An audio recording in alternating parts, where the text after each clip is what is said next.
to sound like I'm being too worrying here, but the pace has dropped.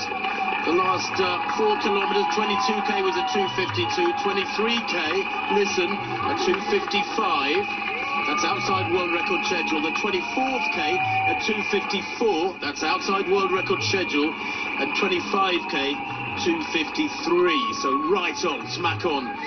1 hour, 2 hours, 01:39 tempo.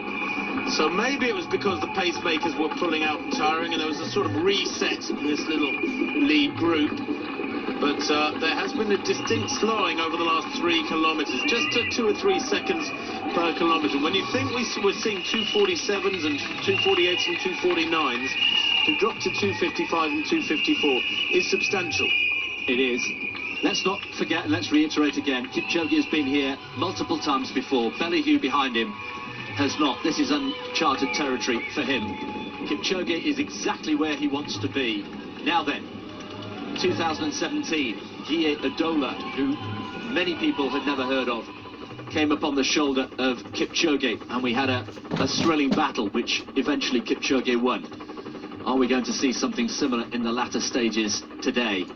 Kipchoge, we've suggested, perhaps doesn't mind, doesn't really care whether Eliud is there for company or not. He's got, what, about a 3 or 4 metre lead at the moment.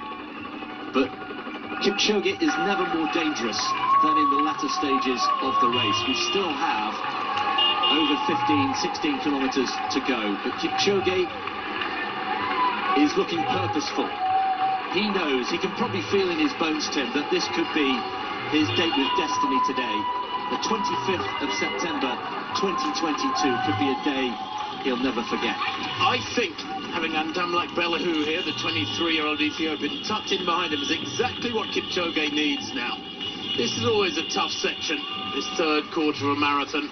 And Kipchoge just up on his toes, bouncing along, probably getting a little bit of extra adrenaline from the presence of the Ethiopian. He'll be aware he's there, even though we haven't seen him glance around. And that gap growing for the first time, Chris, that's about 6 or 7 metres.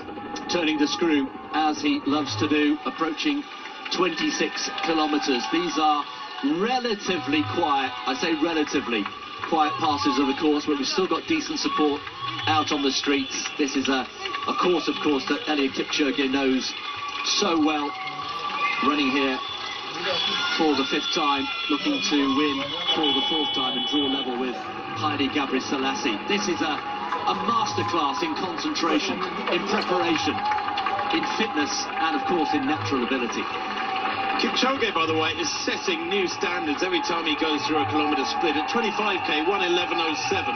That was 1 minute and 17 seconds quicker than during his run in Berlin 2018, when he set the world record. It is, by the way, 8 seconds outside his 25k split in Vienna. So that's beginning to look like a tough ask. That time set in Vienna, 1:59:41. I hope we don't see 2 hours, sub 2 hours slipping away, but that would have been a massive bonus on today's race. The world record is still very much on. Kipchoge beginning to push on and push away from Adola, Chris. From Bellehu, yeah, won 16 out of his 18. 16 out of his 18 marathon races. Just to reiterate, that does include the 2 non-official races in Vienna and also in Monza. You remember that in 2017, the sub-2 it was called.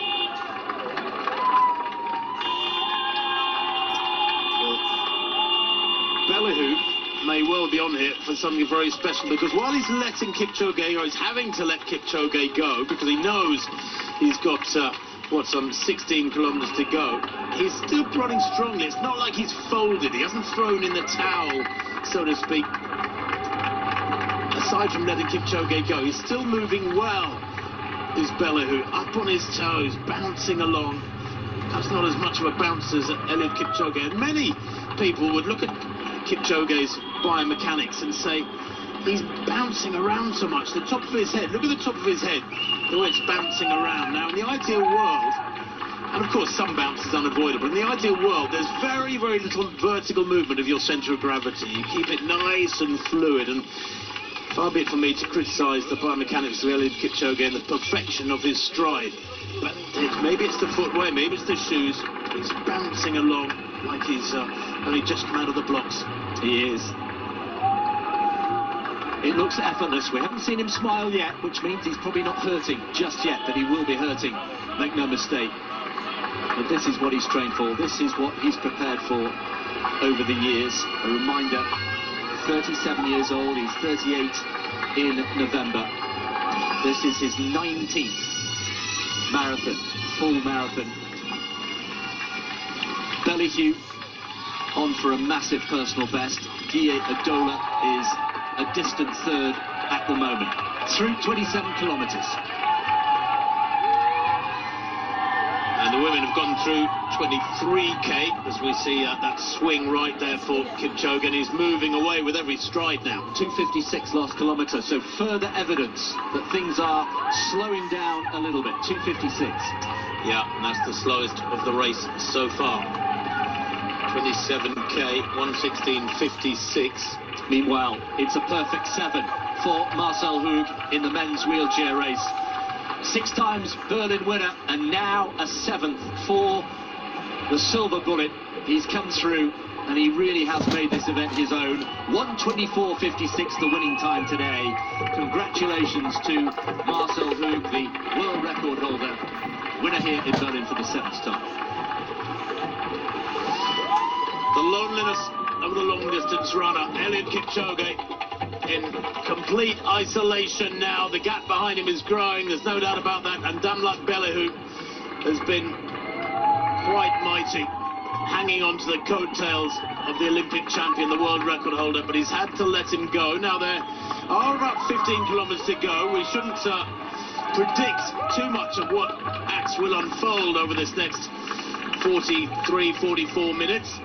And Damlak Bellehu is not too much out of focus at the moment as we see that shot. But Kipchoge looks like he's heading for victory. He doesn't get it wrong, Chris, generally. Whether it's a track race, a cross-country race, don't forget back in early 2003 he won the World Junior Cross Country and then never really bothered with cross-country again. It's like he'd said to himself, well, I've ticked that box, I think I'll stick to the track. And he did many, many years of great track racing, many fast times, then moved on to the roads. So he has, in effect, become one of that select group of athletes who's a man for all surfaces.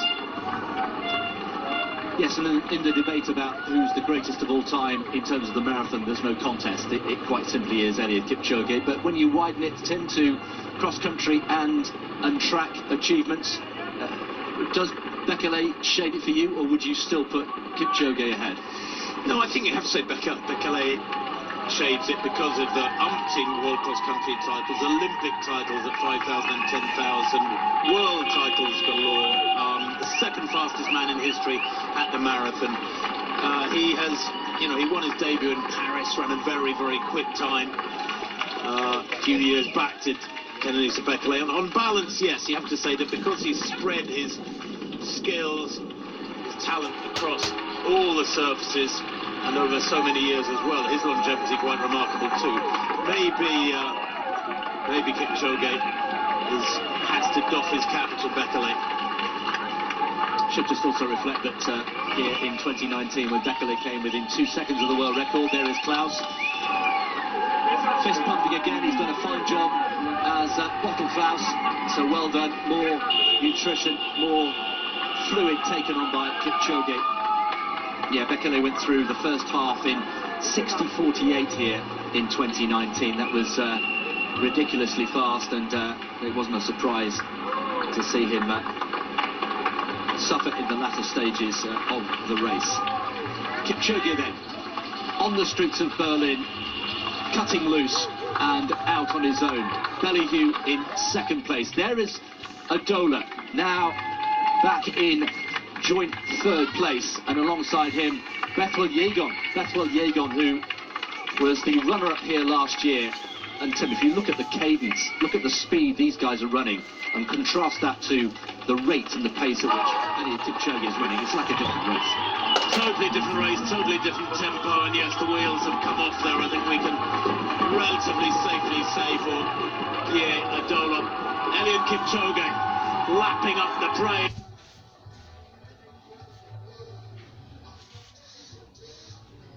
The size of the crowds along much of the course grow through the morning and are quite immense.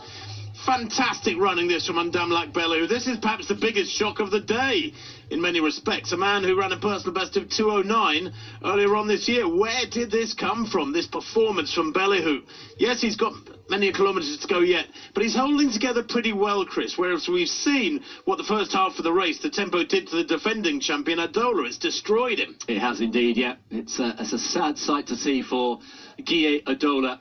But, just signs now that Bellew is also starting to struggle. The shoulders are slumped. No such problem there for Eliud Kipchoge. Approaching 29 kilometres, and after the 29 kilometre mark they will turn right, and that will take them on the start of the long drag home. They'll have 12 kilometres to go when they hit 30. The strain for me, Tim, just starting to appear on Bellew's face. No, I think you're dead right, and that's forgivable. But that gap is growing slowly, isn't it? I mean, I said a few minutes ago it's growing with every stride from Kipchoge. Well, let's say every half stride, because Ndamlak Bellew is probably about 60 metres down. That foreshortening effect is deceptive, maybe less. Kipchoge, I think at the moment, is just consolidating, Chris. Checking his splits, he's gone through 28k with a 2:59, and that came after a 2:57. Now that's a little bit worrying, because that is a long way outside what was required. His 29th kilometre has just come up, it was a 2:53, so back on track. Yeah, consolidating, or is he struggling? Doesn't look to be, and we know how strong he can be in the latter part of the race. And there's the smile, there's the trademark smile, which appears when he's starting to hurt. He's working so hard, really hard.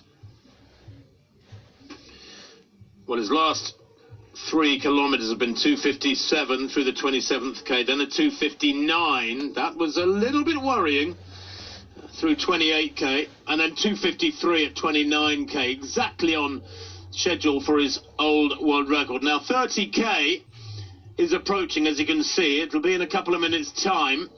But 30k during his world record is 1:26.45, but he was flying through the second half, and in many respects it looks like the unfolding of this race today is sort of an inverted version of what he ran in 2018. A very cautious first half and then a lightning quick second half. Today his first half has been simply science fictional, 59.51 through halfway, and this is a considerably slower series of splits that are unfolding through this third quarter of the race. So the leading men approaching 30 kilometres, and that is a psychologically important mark to reach in the race. Eliud Kipchoge out on his own. That 2:53 last kilometre significant, because there had been building evidence that maybe, just maybe, the first half of the race was catching up with him. The crowd's building all the time. And Eliud Kipchoge, impossible is nothing, it says on his bib. And who better to demonstrate that than this man, one Eliud Kipchoge. So easy to be wise after the event, isn't it? But I was, well, I am so shocked at the extravagance of the first half. 59.51. Now I can only think that he sat down with his coach and his so knowledgeable manager Jos Hermans and his other advisors, his coach Patrick Sang, and worked out what was the optimal tempo, the optimal way of letting this marathon unfold. And he wanted to go through halfway in under 60 minutes, but many would say that was throwing caution a bit too far to the wind after last year's 61.06 first half. There he is, through 30k, 1:25.40. Well, still very comfortably indeed inside world record pace. Over a minute inside world record pace. So just over 12 kilometres to go for Eliud Kipchoge. 2:51, that 30th kilometre, Chris, 1:25.40 when he went through 30k in 2018 was 1:26.45, so he's got over a minute's cushion, as you say, but he did really blast through the next 10 kilometres 4 years ago. During his run in Vienna in 2019, he went through 30k in 1:25.11. He's 1:25.40 today, so he's almost 30 seconds outside that. So forget the figures from Vienna, I think, and increasingly I'm beginning to think we need to forget sub 2 hours. I would agree exactly with that. I think that's gone, and I think he probably knows it. There we are. There's the pacing over the last few kilometres. 2:48. He's right back on it.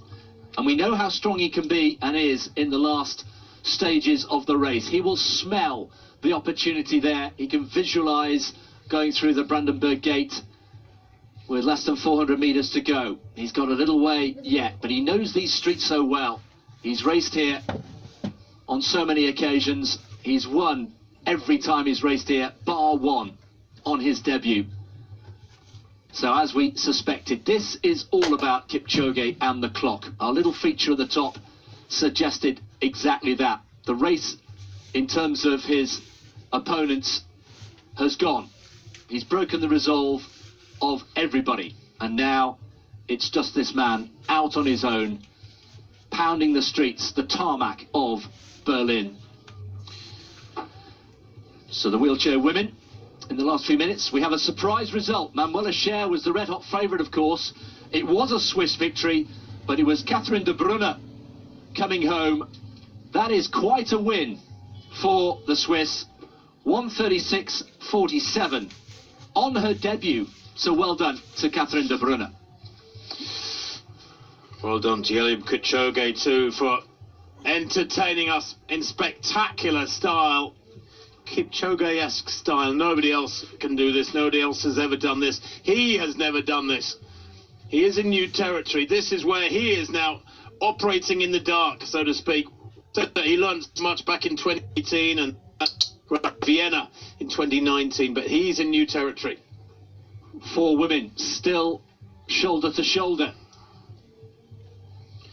And in a way, Chris, it's regrettable, isn't it, that Kipchoge is, and justifiably so, very much the main act today. But actually, what's happening in this women's race is the better race, so to speak. At the moment in the men's race, it's Kipchoge against the clock. In this women's race, we have a real battle here between great athletes. And these 4 locked together. Pacemakers, of course, helping them along at a nice steady tempo. It's a more controllable way of being able to run your race. There's the course record through 27k, 1:28.51. As you can see there, 1:40 inside that at 27k. Their time 1:27.11. So they are surely, somebody from this group will hang on. Even if 2 or 3 of them have a bad time, somebody in this group will hang on to smash the Berlin course record on the women's side and give it a long overdue improvement. Yeah, this could be a fascinating finale for the women's race. Should mention also that Keira D'Amato's main aim of the day was to try and lower her own US and area record, not necessarily win the race. Of course, she wanted to win the race ideally, but I think her main motivation was to come here and try and just take some more time out of that American record that she took from Dina Castor earlier this year. Dina Castor, just to reiterate, is in the field. She is in the race here today, 49-year-old, competing here in Berlin for the first time, completing her bucket list of all 6 world marathon majors. You're exactly right to point that out, Chris, because we've talked about D'Amato being the pre-race favourite, but I think there was almost like a dam due to burst with 5 athletes behind her in this women's lineup as they stood in the line an hour and a half ago, with so many athletes having run under 2:21 but not under 2:20. So there was huge hunger and desire amongst this group of Ethiopians and Kenyans, and it is unfolding to plan for them at the moment. There is the little figure of Gola, Cisse Meseret Gola. She's a 2:20.50 athlete, and she's on schedule to break her personal best by about 3 minutes here today. Now, that was interesting. I wonder if that was telling. Vivian Chepkirui there in blue, right, a picture, who has looked like the dominant figure throughout the race so far. She's back now in 4th place, behind 3 women ahead of her, and she had a little glance over her shoulder. And that, to me, suggests she's a bit worried. She's focusing on who might be coming up behind her to catch her, rather than sticking with these 3 and catching them. Tigist Assefa is the athlete who looks most likely at the moment, and this would be a meteoric improvement. Her personal best is 2:34.01. She's operating at a tempo something like 15 minutes or more quicker than she's ever run before. I mean, it's mysterious, but it's also astonishing. It is astonishing. There's something about the streets of Berlin that bring out the best. But of course, we should also mention, Tim, the obvious point that all these athletes will have been training at altitude until a few days ago, so they get maximum benefit from coming down to sea level. The additional red blood cells, of course, oxygen carrying, and the full effects of that being seen here in both the men's and the women's races today. No doubt about it. Chepkirui, in only her 3rd marathon, is going to struggle to maintain her winning streak. She's won her 2 previous efforts, both in Vienna. Vienna in September last year, and then Vienna last April. Both of them victories. Her debut victory was a 2:24 performance, then she improved to 2:20 by some 3.5 minutes in Vienna back in April. But if she gets under 2:20 today, I will be surprised, because at 28k, she's got some 14 kilometres to go, and she's beginning to struggle. She's having to let those athletes ahead of her go. And I'm not sure it's because of an acceleration, Chris, so much as she is struggling to follow that blue line down the middle of the road, the 3 blue lines, and keep with them. Yes, and the pacemaker, as you can see, is just looking behind, showing a little bit of concern through his body language. Back to the women in just a moment, but how is Eliud Kipchoge getting on? Well, he's getting on swimmingly well, of course he is. And he is, well, inside half an hour of running left in this race. It's Kipchoge against the clock, as we suspected it would be. He's heading towards kilometre 33. He's up, approaching Oliverplatz, and then he'll turn right onto the famous Kurfürstendamm, Kudamm, and then on towards Tauentzienstraße, Potsdamer Platz, and then very familiar landmarks in the centre of Berlin. There is Eliud, who's had a brilliant race today. He's definitely the second story of the men's race today. Keeping an eye on the latest split. He was in 250 odd territory, 256, 259, then he came back with a 253 and then a 248. Tim, this is going to be telling for the latest kilometre split at 33k. Well, that's right. There's quite a bit of seesawing in Eliud's running at the moment. You know, he's been going down 250, 253, and then you get the anomaly of a slower one. That 33rd kilometre at 253. The previous one was a 252, so he's bang on his old world record schedule per kilometre, but his 31st kilometre was at 258. Before that it was at 251. His 28th was at 259. So there's some real inconsistency. It's not quite the same rhythm and calmness about his running now as what we're being told by the splits. Yeah, according to the splits that we've got, 45 seconds is his buffer. That's his insurance policy. All of that hard work in the first half of the race. It's getting that balance right, though, isn't it? It's all very well having credit in the bank, but if that credit comes back to bite you in the second part of the race, then it's credit that's not really valuable when you most need it, which is in the last few kilometres.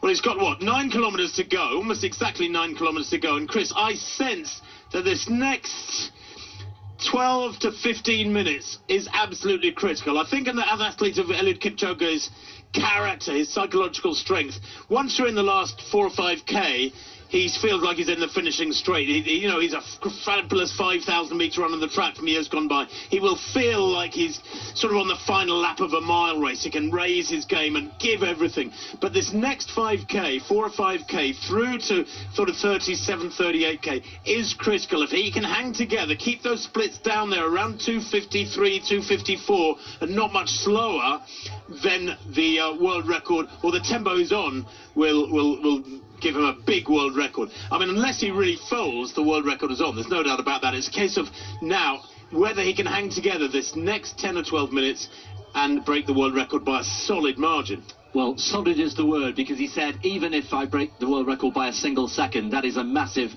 improvement for me. It's a big achievement. But you get the sense that he came here to Berlin this weekend wanting to take a massive chunk out of that world record.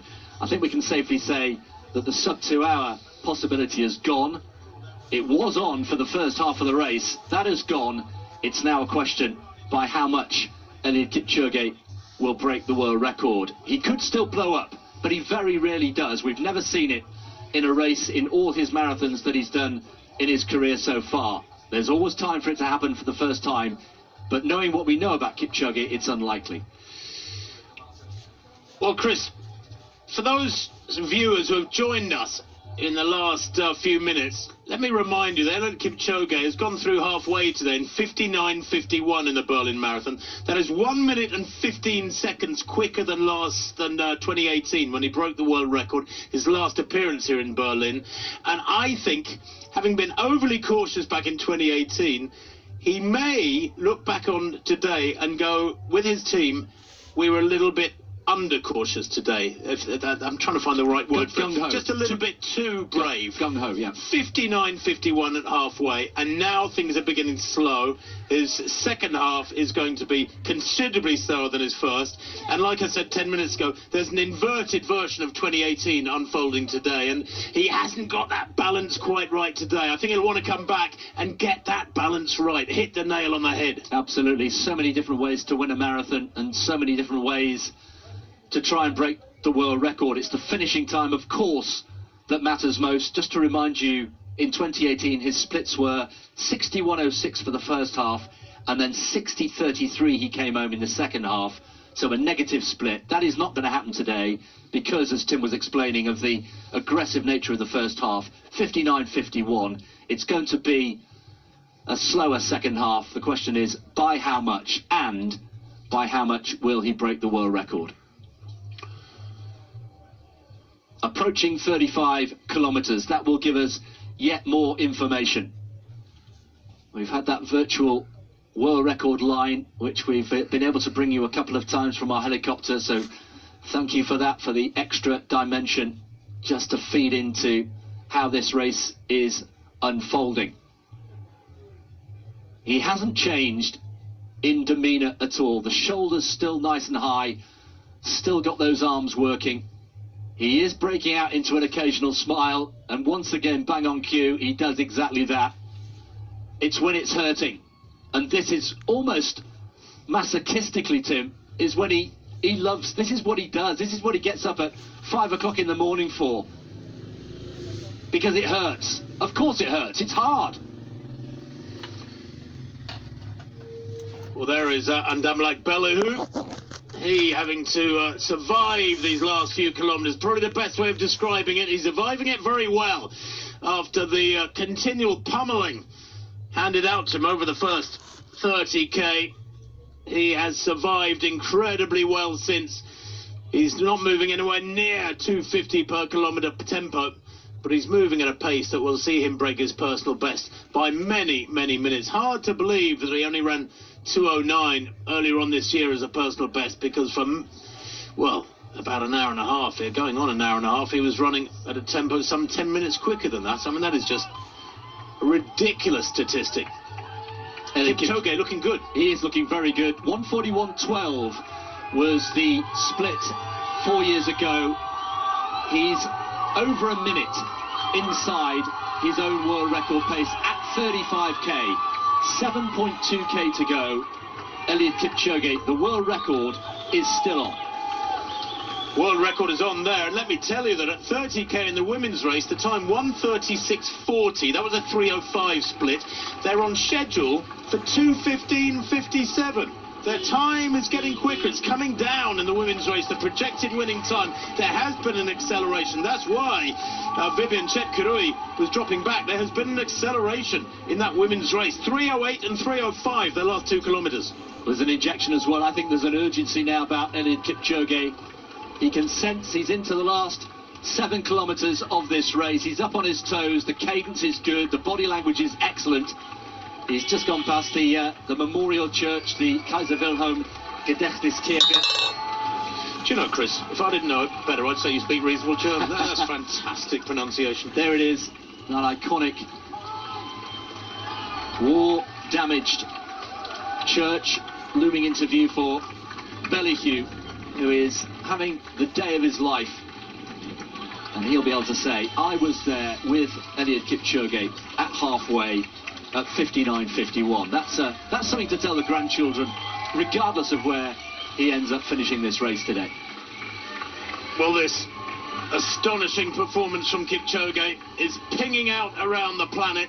It'll be headlines tomorrow, and rightly so.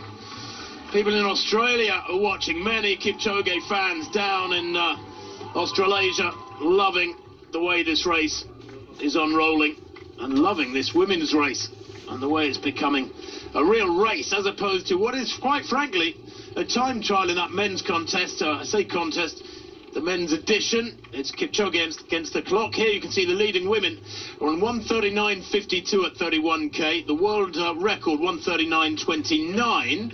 They are not so far, because of the acceleration in the last 2 or 3 kilometres, outside breaking 2:15 and perhaps even world record schedule. The gap between them and the world record at 31k, remember, with 11k to go, a long way to go, 23 seconds. Couldn't be, could it? Couldn't be. 2 world records in one day? Don't be greedy. I know. All right, dial back. Goodness me, this could be a day to remember in Berlin 2022. 32 kilometres for the women.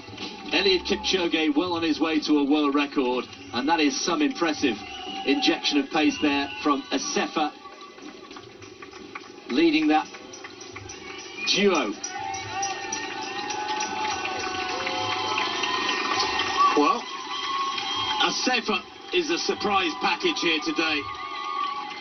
She looks so calm, so comfortable, and yet running at a tempo some 18 minutes or so quicker than she's ever run before. It is astonishing, with a capital A. There is Nollendorfplatz. The men making their way towards Potsdamer Straße. Another very significant landmark, Potsdamer Platz. And from there, it's just around 4 kilometres. The crowds, I can tell you, we are on the finish line here, just beyond the Brandenburg Gate, waiting for Eliud Kipchoge to arrive in the next, 15 or 16 minutes. And Eliud Kipchoge, no doubt about it, barring any major accident, is going to win this race, that's for sure. At the moment, he's going to do it in a new world record time.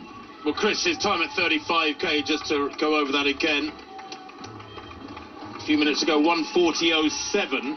During his world record in 2018, it was 1:41.12, so he's got a 65-second cushion at 35k, but he did fly through this next few kilometres 4 years ago. How will that virtual Eliud Kipchoge of 4 years ago, who is about 400 metres down the road behind this real Eliud Kipchoge to go today, how will he go over this next 15 minutes or so? Yeah, good question. But he will have gone through this with a fine-tooth comb, won't he, with his numbers? They would have poured all over the splits from 4 years ago. They will know exactly what they were doing. We wonder whether they were a little bit too aggressive in the first half of the race, but he will be very aware of how aggressively he ran between 35 and 40 back in 2018.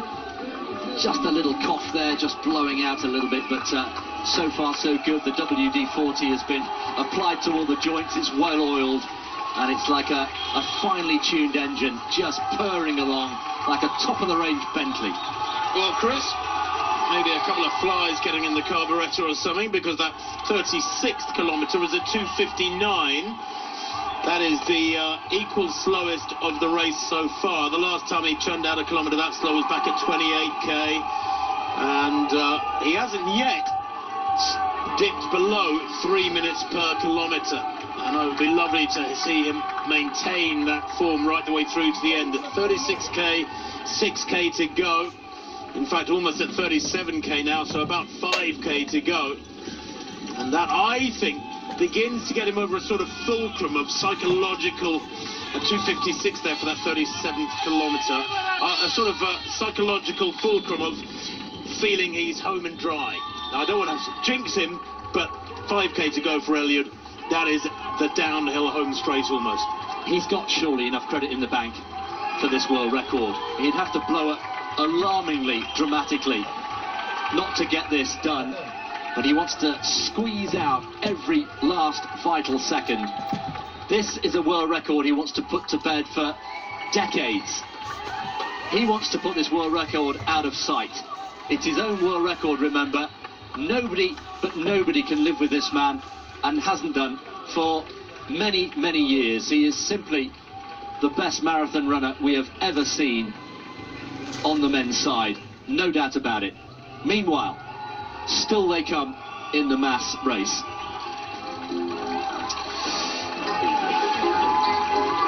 Shades of Iceland's football team with that massive, slow, rhythmic clap. Why would you carry a log through a marathon exactly? Don't know. Or dress yourself as the Brandenburg Gate. I mean, hey, it takes all sorts. They're all God's children. Kipchoge could care less. He is under pressure, there's no doubt about it. The party atmosphere to engage with the tens of thousands that follow in the wake of this man is quite superb in Berlin. As good as anywhere, you have to say. Berlin, just on a personal note, one of my favourite European cities. It, to me, has a really similar feel to London. It's wide and open, loads of green spaces. It's generally flat. It's got real energy, wonderful shopping, wonderful architecture, so much culture. And today's sporting culture aplenty. And Chris, that is beginning to drop back. That is Tigist Abayatu. She's a 2:22 performer. She has gone wonderfully well, and she, even if she's dropping back with 9k, 8.5k to go, she checks her watch there. She's still looking okay. I think she just made the wise decision to try and optimise her last few the running of her last few kilometres. She might yet break 2:20. Certainly looks to be heading for a massive improvement. But this is the story of the race. Assefa, Tigist Assefa.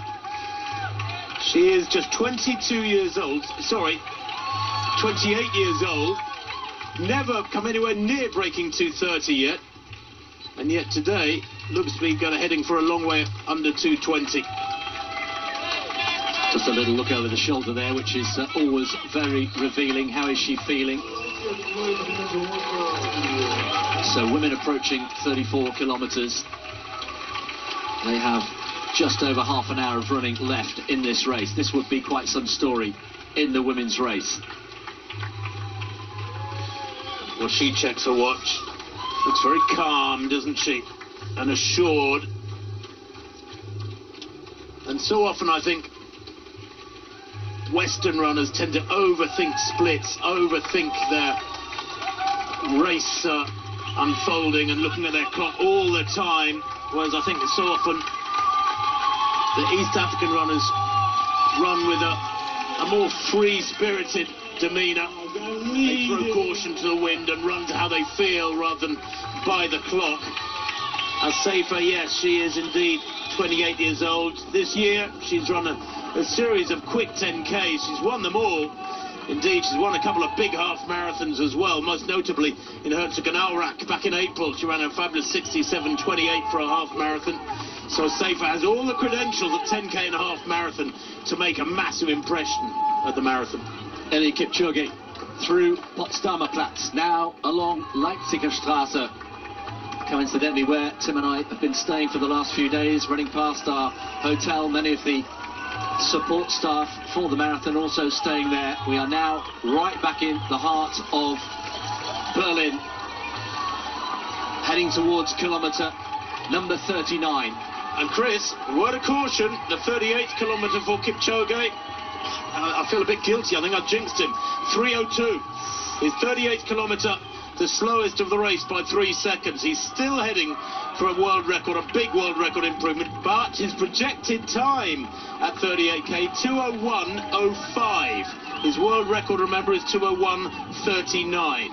He still has a good cushion. He does have a very good cushion, and it was really hard fought and had to work really hard to build up that cushion, and he may well need it. It's like saving, isn't it? Saving your pennies as a child, saving for a rainy day.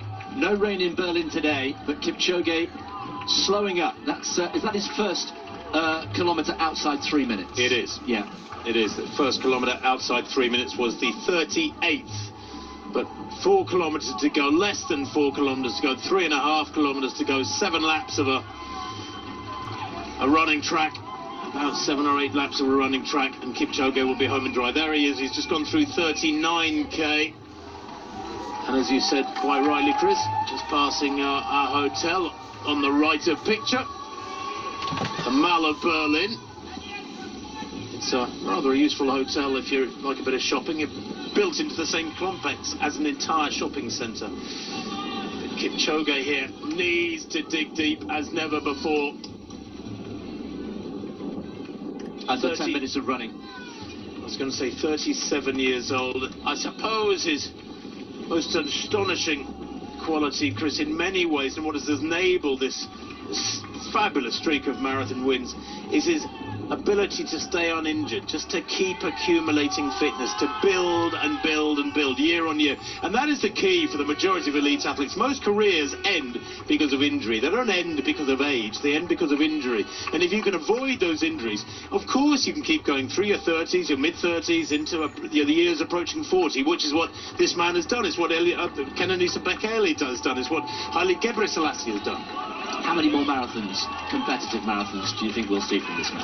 I think it would be unfair to put a number on it, because he prepares so well, so diligently. You know, this is his first marathon since early March. He gets it right again and again. And people used to say years ago that there's a finite number of marathons in your legs. That's just not true. He might have another 6 or 8 good marathons in him if he plays his cards right. I think a lot of people are saying he's got 3 or 4. Who knows? There it is, leading men, 151.42, Chris, at 39k. The world record, 152.26. That cushion has come in under less than a minute for the first time. Yes, it has. It's being chipped away at, but he should have enough in reserve. What concentration, what focus. And his next kilometre mark, psychologically, will be an important one for him. He'll see the figure 4 at the front of it for the first time. And there he will turn left, and there'll be a few dog legs through Gendarmenmarkt, and then eventually onto Unter den Linden, and from there it will be a glorious sight. He'll see the Brandenburg Gate, and beyond that the finish line. So next split will be at 40k, and 4 years ago he went through 40k in 1:55:32. 1:55:32 at 40k. He will be comfortably inside that. But is that margin, is that cushion coming down? And if so, how quickly? Because that's what he's drawing on here. Another 100 or so metres to go to the next checkpoint. Crowds pretty good on both sides of the street, but when he turns the corner into the next couple of kilometres, the final couple of kilometres, we were out on the course yesterday, even for the inline skating. There's the left-hand turn at 40 kilometres. Now then, 3:11, the slowest of them all, 1:54:53 through 40 kilometres. Wow, that is significant, there's no doubt about it. 40k during his world record in 2018. He went through 40k in 1:55:29. That cushion has just come down to 36 seconds. It's still big. He's got 2K to go. About a mile and a half to run. Kipchoge surely will be okay.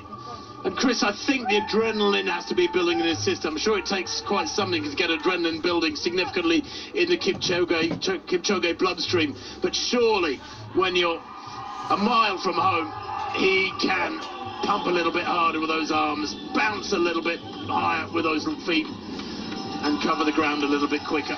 Under 2 kilometres to go. There is Gendarmen marked with the Berlin Concert Hall. Series of doglegs of 90-degree turns, but he's done them before. He'll be clicking them off. There are about 3 or 4 of them, and when he turns left for the final time, there is the Berlin Concert Hall on the left. This is a beautiful part of Berlin, and you can see the crowds building all the time. Another left turn to come. What a sight that is. Berlin on a Sunday morning, witnessing something very special here. We've seen so many brilliant races over the years. This could be the best of all.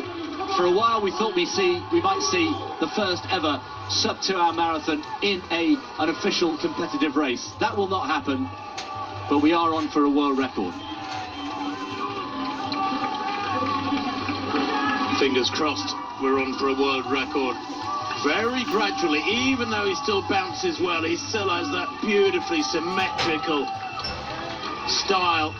We know he is slowing pretty dramatically. 3:11, the 40th kilometre from Eliud Kipchoge. That is the slowest kilometre split of the race by a huge chunk.